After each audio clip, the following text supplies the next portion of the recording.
please join me in welcoming Darrel Rowledge.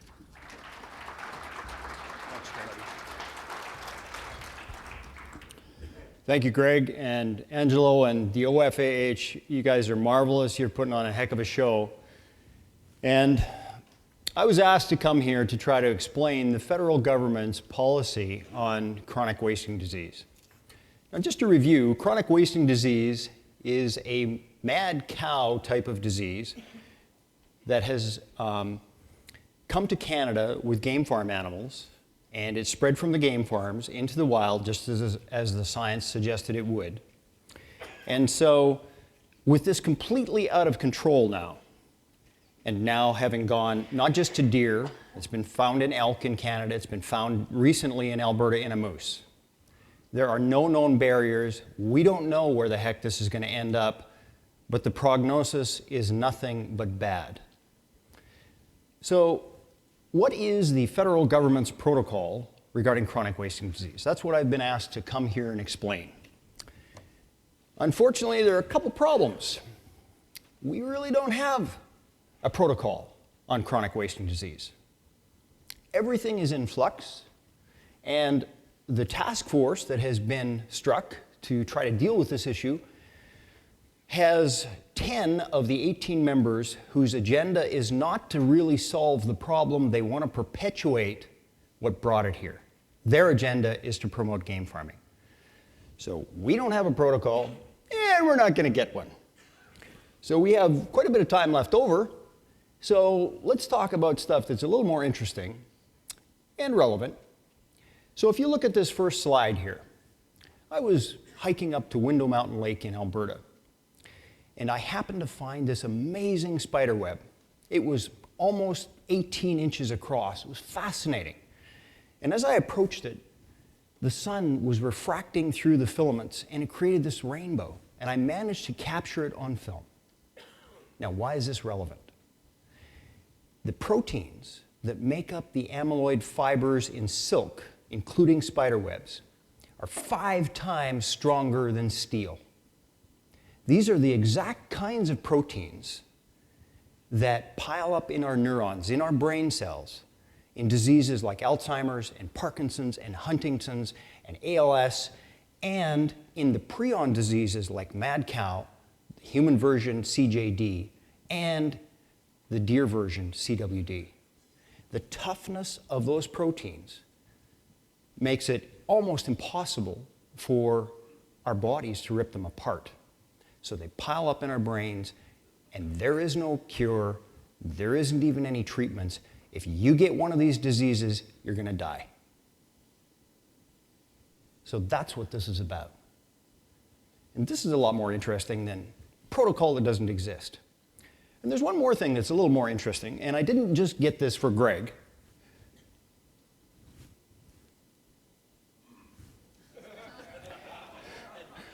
This is the swimsuit issue of Sports Illustrated, and it has a vital lesson for us. Exposure drives sales. And they expose pretty much as they can to drive sales. Of the 200 pages of the swimsuit issue, 99 are ads. So clearly, we need to look into this a little more deeply, but not the swimsuit issue. Their next biggest issue of the year is the Super Bowl issue. It comes out just before the Super Bowl, and again, exposure drives sales. The Super Bowl is the biggest commercial event in the world. When it's on, 100 million people are watching the Super Bowl. The ads have become an industry unto themselves. So why is this relevant to us? Well, if you look a little bit more carefully, it turns out that the cover story in this year's Super Bowl edition was astonishing. Athletes were using deer antler spray as a performance-enhancing drug. This went everywhere. It was not just Sports Illustrated, ESPN, it was the mainstream news. It was all over the place. And the bizarre part about it was that there was no difference in the coverage between the mainstream news and the late-night comedians. This is Stephen Colbert. But sadly, folks, the game itself is being marred by accusations about one of the star players. Baltimore Ravens linebacker Ray Lewis is denying a Sports Illustrated report that claims that he used a banned substance while recovering a torn triceps this season. The article claims Lewis was given deer antler spray to speed up his recovery. It comes from what they call the velvet of deer antlers. Deer antler spray? Yes, deer antler spray, which of course was banned after Lance Armstrong became the first hooved winner of the Tour de France. Now, evidently, I did not know this, but deer antlers contain a hormone called IGF-1 that is thought to help muscle recovery. Personally, I think all the players should take this stuff. The NFL has a real head injury problem, and antlers are nature's helmets. In fact, you know what? All football teams should be permitted to take performance-enhancing drugs as long as they are extracted from their team's mascot. I say let the Chicago players inject bear bile. Let Cincinnati snort tiger dong. And the Washington, whoa.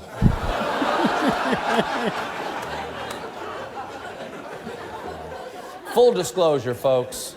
Full disclosure, and it's important to me. This issue is personal for me, because I too have been accused by my rivals of abusing deer antler spray. I guess they wonder how I can keep this up night after night without ever...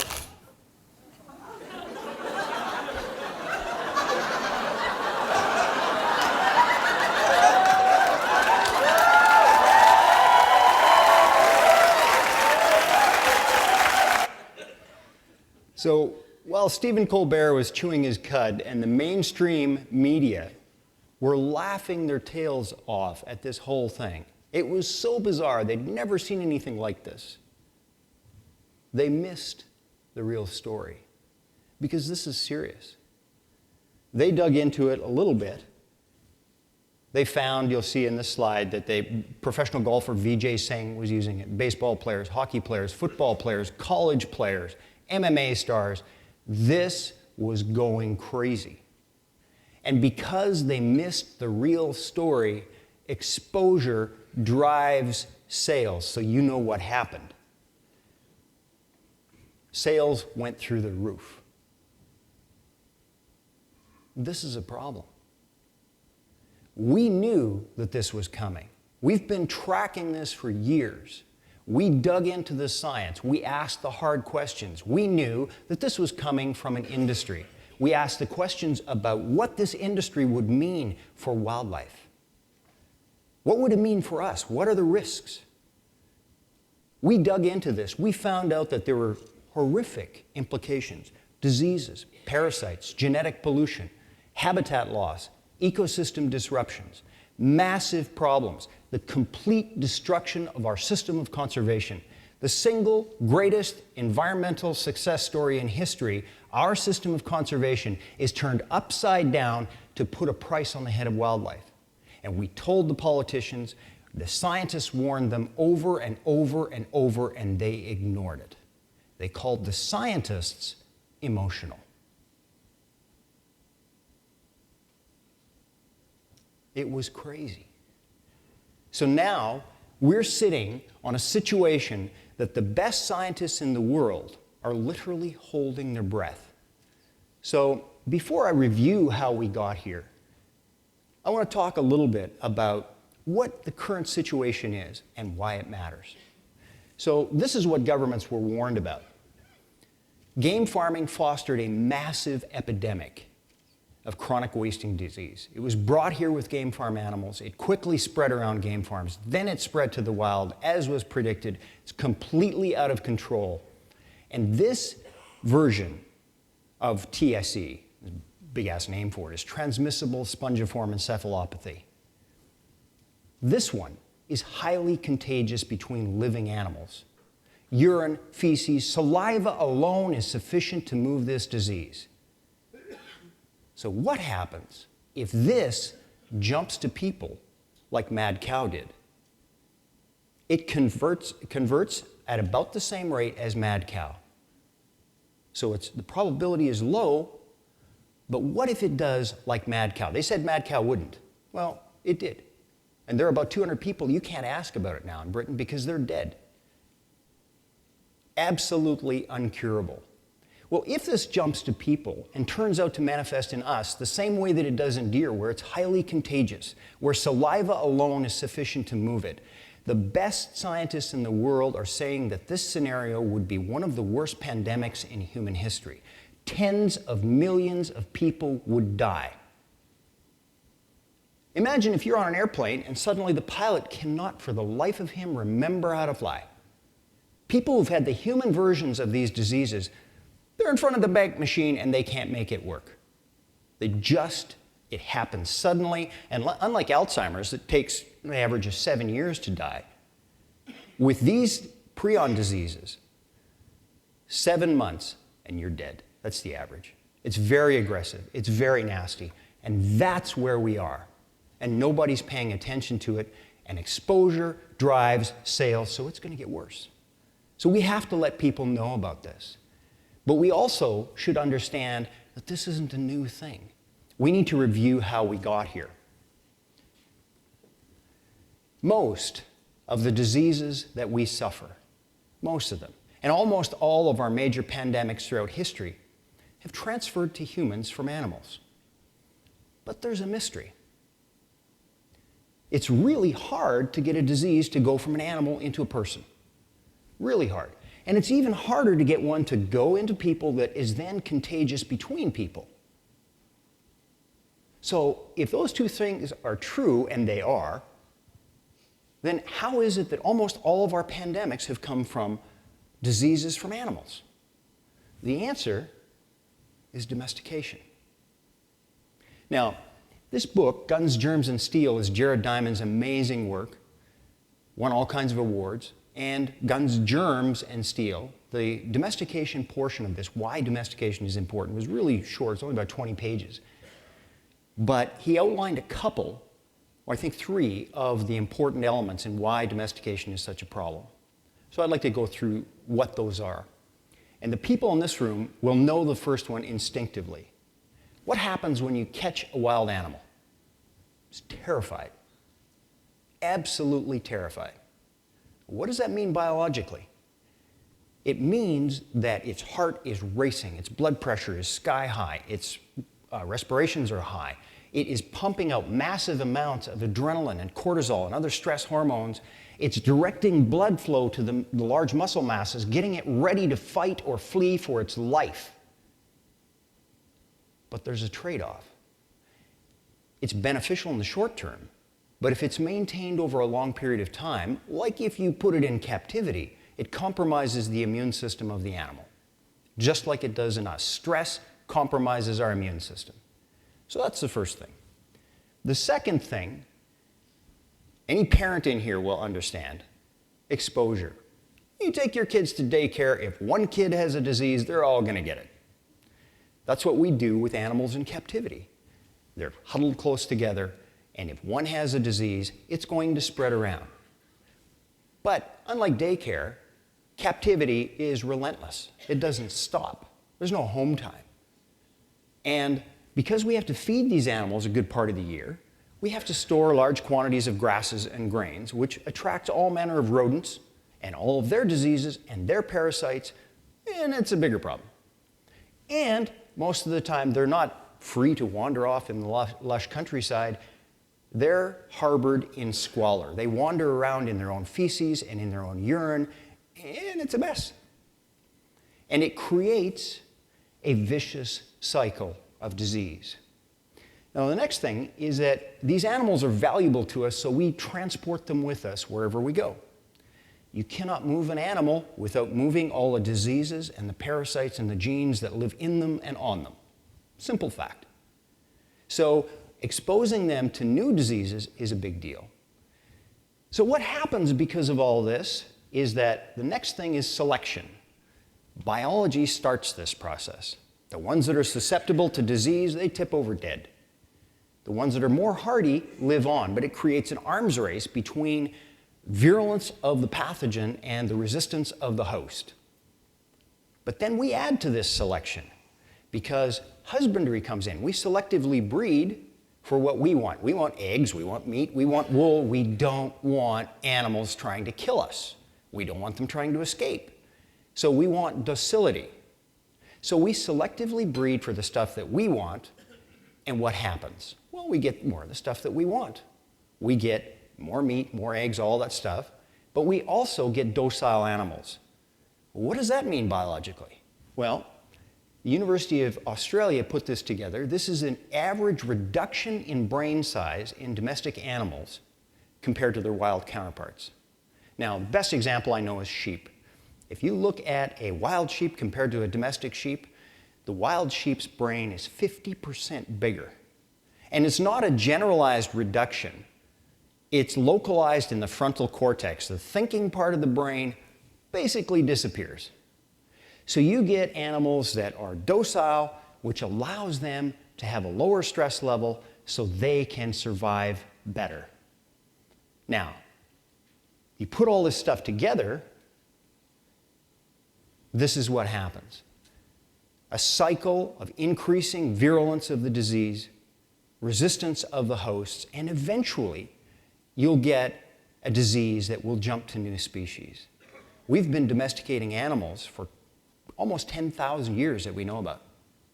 So, how serious is this? The University of Washington at Pullman took 6 healthy bighorn sheep, all of them healthy, and they penned them up with 6 healthy domestic sheep to see what would happen. The first wild sheep was dead in 4 days. The last one was dead in 71 days. This experiment has been repeated so many times, you don't need to do it anymore. UC Davis summarized the data. 100% of the wild sheep will succumb to diseases that the domestic sheep don't even know they have. So that's sheep. What has this meant for us? These are just a few of the diseases that have come to us from animals. It's a long list. Most of our major pandemics in history. And this is not just an old phenomenon. If you look down at the bottom, if you can see VCJD, that's variant Creutzfeldt-Jakob disease. That's mad cow disease that went from cattle into people and killed them. And the bottom one, everybody in Toronto knows about, SARS. Where did it come from? An Asian game farm from palm civets. So this is a really big deal. But it turns out that domestication has had a bigger influence in terms of conservation throughout history. So I'd like to review that a little bit. If you go back in history and you look at what happened when Europeans came to North America, what they found was amazing. So I'm going to go through a Reader's Digest version as quickly as I can. Back up 200 years, a little more, 1801. Thomas Jefferson comes to office having been elected, and he dispatches Lewis and Clark out on their incredible expedition to document the people and the resources and the geography of this incredible continent. And if you read their journals, they ran out of words to describe what they found. There was so much wildlife, it was amazing. There were so many bison in places that they just parted as people went through, and then they joined up afterwards, as if they were parting the sea. There were so many birds that they blackened out the sky. So fast forward 100 years. Vice President Teddy Roosevelt is hunting in the Adirondacks, and President McKinley is assassinated. The Washington Press Corps said that damn cowboy is now president. Today, we think of Teddy Roosevelt in a little different terms. He's the conservation president. Well, why is that? It's because all of that wildlife that was there 100 years earlier was gone. Everything. Some of it forever. Eskimo curlew, passenger pigeons disappeared forever. They're extinct. We'll never have them again. The rest of it was gone too. 60 million bison, 40 million antelope, dozens of millions of deer, shorebirds, songbirds, migratory birds. It was all at the brink of extinction. So governments, Teddy Roosevelt, Prime Minister Laurier, pulled in the best people that they could find.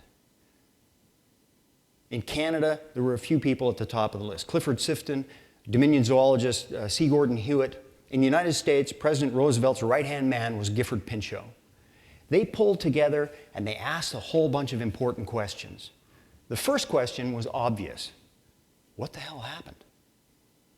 It didn't take them long to answer that question. There are 40,000 bison hides in this little pile going to market.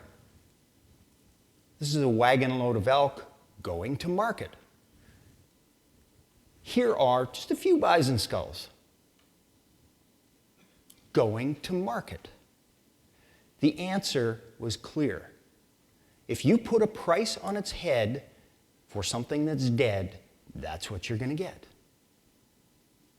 So they realized that this was the source of the problem, and they made the obvious decision to do a bunch of things about it.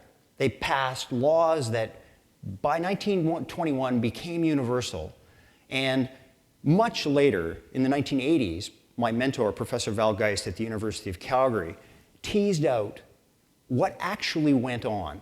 But at the time, it was just a bunch of desperation laws. We know them now as the North American model of wildlife conservation, thanks to Val Geist. These are the 7 basic principles. The first was deemed by the courts. Wildlife is a public resource. They prohibited the marketing of dead wildlife. They said that if we ever got wildlife back, we were going to carefully allocate it by law. You didn't own it even if you owned the land. There was, because it belonged to the public, it was equal opportunity for all. This wasn't going to be a European system where it was private. There was killing for only for a legitimate cause, for food, for predator control or wildlife management, but not for sale. They also concluded that it was an international resource that crosses boundaries. And they realized that they had to base policy on science, sometimes called the Roosevelt Doctrine. This is what they did. What was the result? The world's greatest environmental success in history. While the rest of the world was trying to maintain markets and private ownership of wildlife, they watched their wildlife disappear. We replenished an entire continent of wildlife. That's what we have today, thanks to that model. And when we did that, we stumbled into the golden goose. Because it turns out that all that public wildlife generated all kinds of industry, making and selling a mountain of outdoor equipment and providing all the services, everything that we do when we enjoy wildlife, consumptively or not. And the value of that is absolutely enormous. And sometimes it only becomes obvious when we're threatened with its destruction. So in Canada's National Wildlife Disease Strategy that was only struck after we ended up in crisis, they included a description based on government data of how valuable wildlife is as a public resource. Economic activity in wildlife is very large, they said. And a study in 1996 demonstrated that it contributed $12.1 billion to Canadian GDP in that year. And then they went on to put it into perspective. It turns out that that $12.1 billion was almost identical to the $12.3 billion that was the total contribution to GDP in the same year from all of agriculture. That's why this is the world's greatest known example of sustainable development. All we have to do to get this perpetual benefit is protect wildlife as a public resource without a price on its head. That's all we have to do. So you would think that anything that would be that successful without massive public expenditures or anything else, it would be revered, it would be taught in schools, and it would be protected with everything that we have. Not so much. It was taken for granted. And the final element in this whole thing that was relevant is that if you look back at these diseases of domestication, it turned out that they had a bigger impact than anybody knew. This book only came out, I think, 2005. And what it described is the incredible situation that was here before Europeans arrived and what the impact was afterward. Charles C. Mann wrote this book. Val Geist was so excited about this, he phoned me up, "Darrel, you must get this book." It is phenomenal. And what it describes is historically really valuable for us. Hernando de Soto, early 1500s, is traveling through the lands of the southern United States, and he encounters hundreds of thousands of people. Massive cities. Some of the cities in America were bigger than Europe, than the European cities. They had running water. There were massive populations, huge cities. Fast forward 100 years. LaSalle is going a similar route. Can't find any people. No people. And there were bison everywhere. What happened? Eurasian diseases of domestication had wiped out somewhere between 60 and 120 million people in the Americas. It removed the keystone predator, people. And the response was this massive increase in wildlife numbers that Europeans found. Now, what did that mean? Well, they came from a place in Europe where wildlife didn't belong to them. It belonged to the king, and they took their life in their hands if they were going to hunt. There were a lot of people, a lot of domestic animals, but not a lot of wildlife, and they were not allowed to hunt it. When they got to the Americas, it was paradise, and they rediscovered what we know about as hunters. This is the wellspring of our existence. These activities of hunting and gathering are hardwired in us. And they rediscovered those skills with a passion that developed into the icons of Davy Crockett and Daniel Boone, and it was phenomenal. And that's partly why they were so upset, the public was so upset, when wildlife had disappeared. Now, one final thing that gives you an indication as to how serious some of these diseases of domestication were, I want to refer to one of Canada's top people. This is Dominion zoologist Gordon C. Hewitt. And his seminal work, The Conservation of Wildlife of Canada, and you'll notice there's two words, not one, is phenomenal. And I was fortunate enough, I was wandering around in a used bookstore and I stumbled into a first edition of this book, and I treasure it. But when I started to read it, I was astonished that this book had to be published posthumously by his wife. Because after presenting a paper at the Commission on Conservation in Montreal in 1920, he returned to Ottawa where he had contracted influenza. It took his young life in 9 days, 5 days after his 35th birthday. The disease came from chickens. The lesson is that domestication is a disease factory, and it matters. So, this incredible work that they did lived on, and we know the results. And again, you'd think that this would be protected within an inch of its life and taught, but it was all taken for granted. And then by 1975 and through the 1980s, it was so forgotten that people wanted to reverse it. And they even wanted to go further. Rather than just returning the price to wildlife, they wanted to farm it. They called it game farming. And when I started to investigate this is when I met Val Geist and a whole bunch of other brilliant scientists that have taught me everything that I know. So why do they want to game farm? What are they going to produce? The products that they mentioned were venison, which isn't a new thing. It's a substitution for the existing red meat that we have. Velvet, that was prized as an aphrodisiac in Asia. Urine, that they really want to sell to hunters so that you can mask human scent and put it in your shooting lanes to stop a buck with doe in heat and so on. But forget the fact that urine contains diseases, and we should go out and spread this all over our best habitat. And then there's this thing called shooters. They want to provide a guaranteed kill in a fenced enclosure and call it hunting. It's not hunting. I started hunting with my father when I was too small to keep up. We never once went inside a fence. It's ridiculous. So when we investigated these things, what we found was that this is what velveting actually looks like. It is brutal. This is living, growing bone tissue. And cutting it off is pretty much like cutting your arm off. It's very vascular, it's highly innervated, it has to have a huge amount of nerve in it because the animals need to know where those antlers are.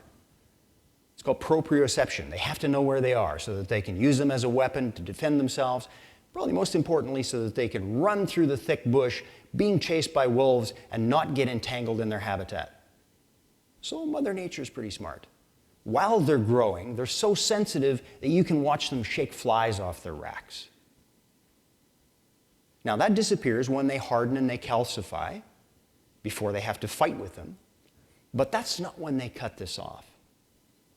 This is what this looks like. It's absolutely brutal. And they do it for what? For an aphrodisiac? Or now for a performance-enhancing drug that doesn't work? It's ridiculous. So when we looked into this, here were the issues that we found. Diseases, parasites, genetic pollution, habitat loss, the destruction of our system of conservation, brutal economic costs. It would never be economic. And it would destroy a whole bunch of public policy that was important. Unfortunately, it was completely ignored. And they did it anyway. So what happened? In Alberta, that little scanty document on the left, 11 pages long, double-spaced, the word disease appears once. That was Alberta's analysis of this issue. On the right is what Wyoming did. Comprehensive analysis. They invited all the best scientists in the world. They wanted to find out what was going to happen. When the science was put on the table, they said no possible way. I was in Wyoming debating with the heir to the Campbell soup fortune who wanted a game farm in Wyoming. They had no clue about any of the stuff that we've just talked about, and they didn't care. So they, in Wyoming, looked at it carefully, said no possible way. We just sort of jammed it through without any real analysis. And this is what we ended up with. One of these animals gets a disease, they're all going to get it. The stress is unbelievable. This is not a natural setting. We legalized it in Alberta in 1987. By 1990, we had a massive outbreak of bovine tuberculosis. It was in 4 provinces, BC, Alberta, Saskatchewan, Ontario. It went to bison, it went to cattle, it went to pigs, and 42 people had to begin treatment for bovine TB because of elk farms. It was such a disaster that it cost our entire country TB-free status for all of agriculture worth $1 billion. It was a massive problem. So I was able, this is Colorado, this is where some of our disease came from, but in Alberta, there were so many animals missing from infected game farms that the government had to release a warning to hunters. Look, if you happen to shoot one of these animals that has ear tags, don't even touch it, because you could get TB. It was crazy. So this cartoon occurred in the Herald where an elk is trying to sell ear tags. That's what we were dealing with. The Premier of Alberta wrote me this written pledge for comprehensive analysis to do what Wyoming did to put the science on the table. And he reneged. It turned out that his campaign manager and his chief of staff had family that got in on the ground floor of the whole pyramid scheme before it was ever legal. This is a commitment to me from Prime Minister Chrétien for comprehensive analysis. They actually tried a bit to follow through, invited me and Val Geist to Ottawa, and actually I didn't tell Val that we were only going to get 20 minutes until we were on the airplane because I was afraid he wouldn't go. But 4 hours later, they were still talking to us. It didn't matter what party they were in, they were absolutely astonished. They didn't know any of this stuff, and they were upset. And there's a whole bunch of politics as to why we didn't get a complete analysis that I don't have time to get into. But the bottom line was that nobody really understood this, or they wouldn't have made the decisions that they did. Then, 1996, almost the same day, two things happened that were absolutely stunning. In Britain, that's the former Minister of Agriculture, John Gummer, with his 4-year-old trying to get her to eat a hamburger on television to convince people that mad cow disease is no problem. There's no evidence that this is going to go to people. 1996 in the spring, they had to go before Parliament and admit that people were dying of mad cow disease. Completely uncurable, the most brutal death you can possibly imagine, and there were people dying of it. Same day almost, certainly the same week, Canadian government admitted that chronic wasting disease, the deer version, had been confirmed on a game farm in Saskatchewan. These are the same family of disease. So the questions that we had been asking for years about, what about velvet antler, what about meat, what about the possibility of one of these diseases going to people? This was the response of Canada's top person in Ag Canada. He said, CWD does not pose a significant threat to deer and elk, the only animal species in which it's found. I was on the phone to Beth Williams within 5 minutes, and they were astonished. The scientists were saying, what the hell is he talking about? He knows better.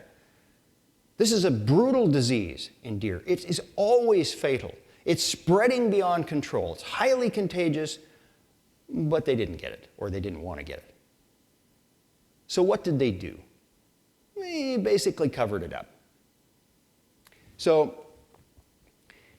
these papers came out much after the fact, and the one I wanted to show you is on the right.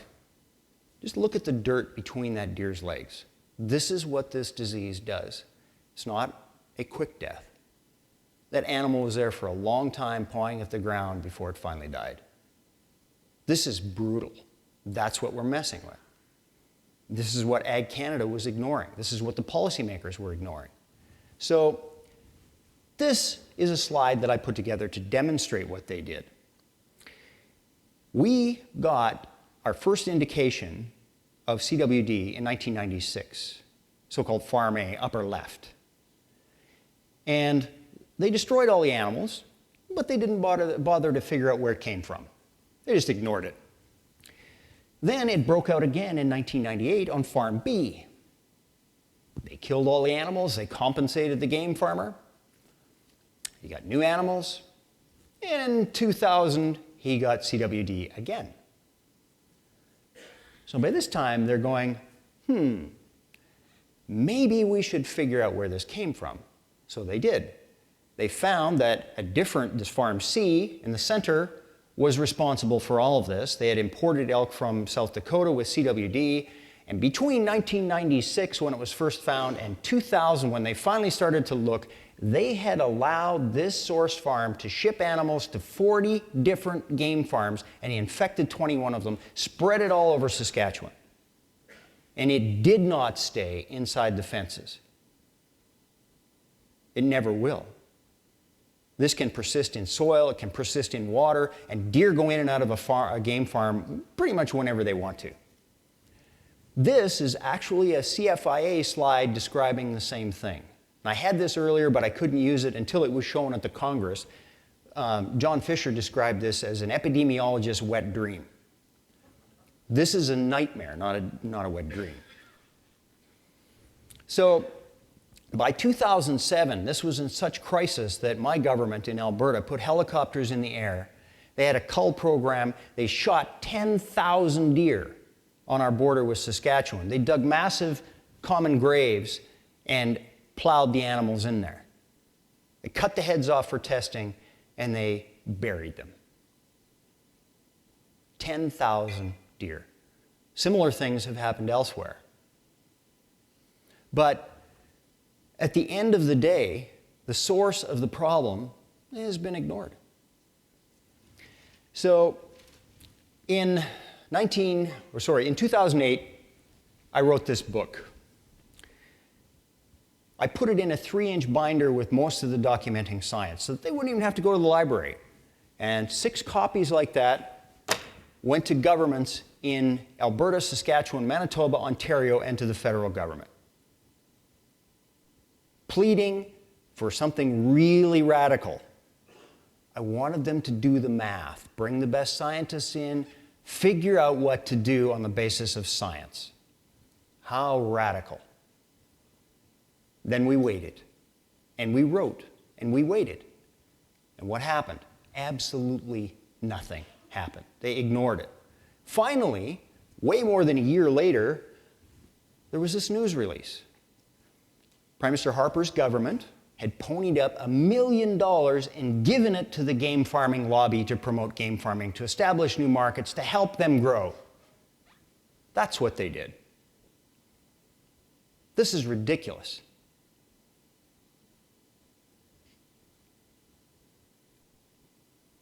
So it's really unfortunate that this applies not just to terrestrial animals, not just to game farms. Justice Cohen has just released his report about the sockeye. Exact same thing. If you domesticate animals, you're going to get diseases. 650 billion infectious viral particles emitted into the ocean from one single fish farm during an outbreak. 650 billion. It also applies to our pollinators. Colony collapse disorder is on the verge of costing us our pollinators, our bees. Domestication of bees for honey and for bumblebees that pollinate in greenhouses have fostered viruses and bacteria and parasites and a whole bunch of stuff that, in addition with some of the pesticides, are causing colony collapse disorder. We need to pay attention to this. Domestication is a disease factory. So Paul McCready put this together before he died. The white is the natural portion of land-based air and land vertebrates, not fish. The white, this is a graph over time, begins in 1850 and ends in 2050. This is where we are. The right side is humans, livestock, and pets. So we knew that this wasn't quite accurate for North America, so Val Geist and I put this one together. This reflects North America's history and the destruction that happened, the tragedy in terms of the domestic diseases wiping out probably somewhere between 60 and 120 million people. Then there was this huge boom in wildlife, and then, of course, we destroyed it. We had the little blip. We don't know where it's going to go in the future. But that little tiny green portion at the top is what we're here for. This is what we do, is try to protect that little bit that's left. And this continent has a better record of doing this than any place in the world. Unfortunately, now what we're learning, and this is really new, it turns out that the same pathogens that we're fostering, the viruses, the bacteria, and so on, the misfolded proteins, are not just causing acute diseases that spread quickly that we can all see. Things like influenza and SARS, where people are just tipping over dead, you have a hard time getting in front of it, it's obvious. Turns out that these same pathogens are probably responsible for a majority of our chronic diseases as well, including heart disease, cancers. Probably a majority of cancers are going to be caused by these pathogens. The one that everybody knows about now is HPV that causes cervical cancer. But it's not just viruses, bacteria. The Australian physician, Barry Marshall, that brilliantly proved that ulcers were not being caused just by stress, they were being caused by bacteria. They laughed at him. They said anybody who knows anything knows that bacteria can't survive in the acid environment of a stomach. So in 1985, he famously infected himself with Helicobacter pylori. Then he cured himself with antibiotics. 20 years later, they had to give him a Nobel Prize. But it turns out that that bacteria is not just responsible for ulcers, it's causing a majority of the stomach cancers, a whole bunch of GI cancers as well.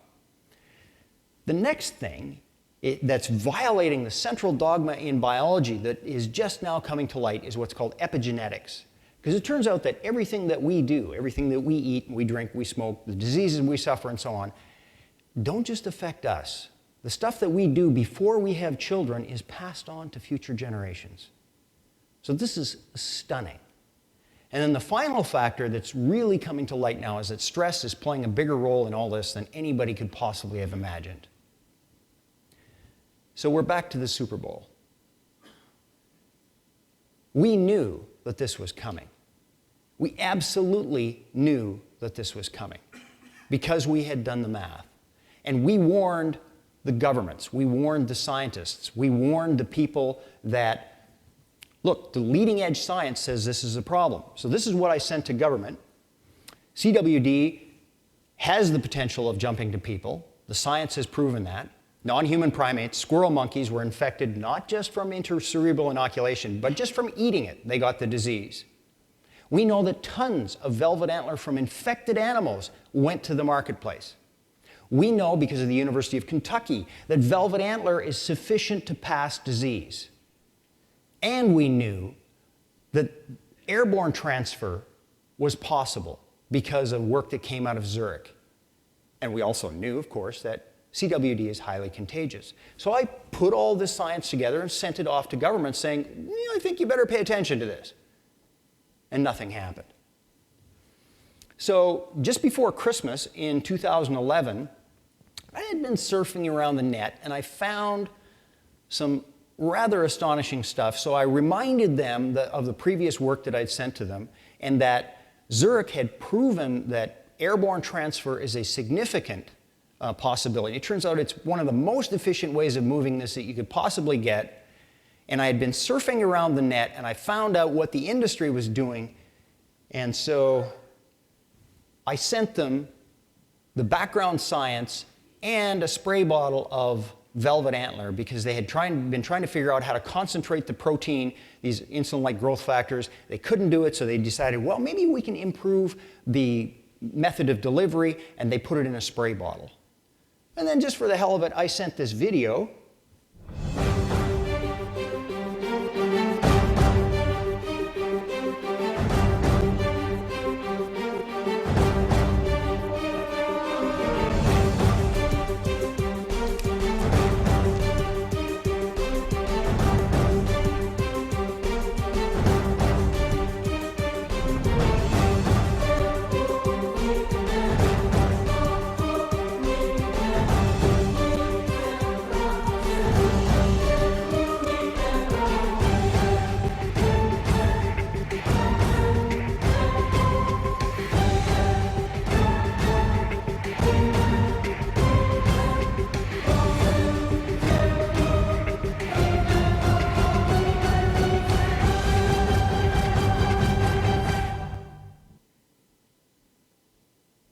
That's how aggressively they're marketing this stuff.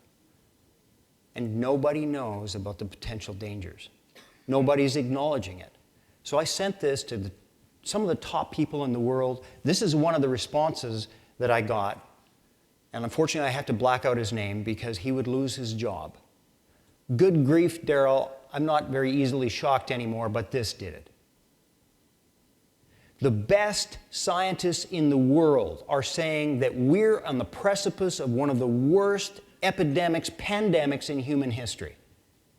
That's what they're saying. And it matters a hell of a lot more than just all the jokes that are available to late-night comedians. This actually matters, and I'll promise you one thing. The first time that a person ever contracts CWD, they will kill every single deer on this continent. They warned that they wanted to do that in the 1990s over tuberculosis. It's nowhere near this problem. This is where we are. This is why this matters.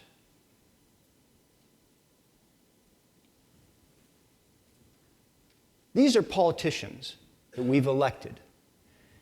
My academic background is political science. But you don't have to be a policy guy or a poli-sci guy to know that when we elect these people, we're entrusting them with our heritage. We make them, we require them to raise their right hand and swear an oath to defend the public interest. That's their only job. To defend our interest and our kids' interest. That's their job. That's what they won't do. The only way to do that job is to do careful scientific analysis of public policy. It's the only way you can do that job. And just like other disciplines that have fundamental principles that really matter, like medicine has a Hippocratic oath, there are fundamental principles of the bar in law, engineering and architecture have principles that are absolutely inviolable. Well, we have those too in terms of public policy, and there are two sides to it. The first is the public policy side. It's called the precautionary principle. Really simple. Where there is a danger of severe or irreversible harm, an absence of proof that it's going to happen or is happening can't be used as an excuse. If the threat is severe enough, you have to take precautionary measures in public policy because that's their job to protect public interest. The second part of this coin, the other side of that coin, we believe in free enterprise. But we also believe in responsibility. So if your rig is going to blow up in the Gulf of Mexico, you damn well have to pay for it. You have to pay the consequences of the damage that your business has wrought on society or on wildlife. What we've done is the opposite. We warned them that this was reckless, that the science was convincing beyond any question. They ignored it. And rather than polluter pay, the money to fight this in both Canada and the United States is coming out of conservation budgets. Meanwhile, the game farmers have been compensated millions of dollars. And they're trying to promote the industry. This is nuts. So, the wildlife that we have, we understand that the natural systems give us the fittest, the most healthy. That's what happens.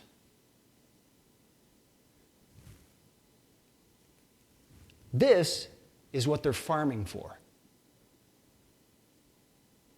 This deer had so much weight on his head and was so stressed, he didn't live long enough to be a captive target for amusement. This is where we are. We're at a junction right now where we can choose public wildlife and health or domesticated product and whatever the hell that is. Now sometimes, if nobody will pay attention, you have to take matters into your own hands, and some places they have provisions to allow you to do that. So in Montana, we got this on the ballot and got rid of it. But it was hard. It was really hard. But the only way that we got rid of it was because people found out about it.